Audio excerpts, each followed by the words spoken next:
Автономии добились мы 20 с лишним лет назад только благодаря народу. Когда народ поднялся, я хочу сказать, не секрет, некоторые руководители стояли в стороне, некоторые были против. И когда народ поднялся, им пришлось идти с народом.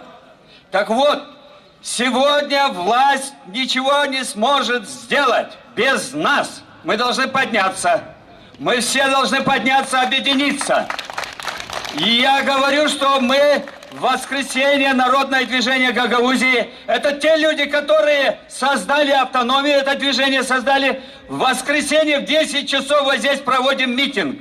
Будет здесь со всей Гагаузии будут люди, здесь будет намного больше людей. И просьба к вам, вы и все остальные, 5, 6, 4, сколько людей можете, приведите сюда. Начнем разбираться, кто мы такие.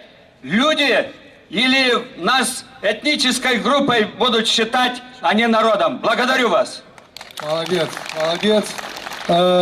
Георгий Дмитриевич, один из тех людей, который тоже стоял у истоков Гагаузии. И мы поддержим Аксакалов. Гельджисм Пазара. Мы придем, и мы не только Пазара придем, а каждое воскресенье, каждый вторник и понедельник начнем встречаться, наверное, мы. И Корнел попросил депутата...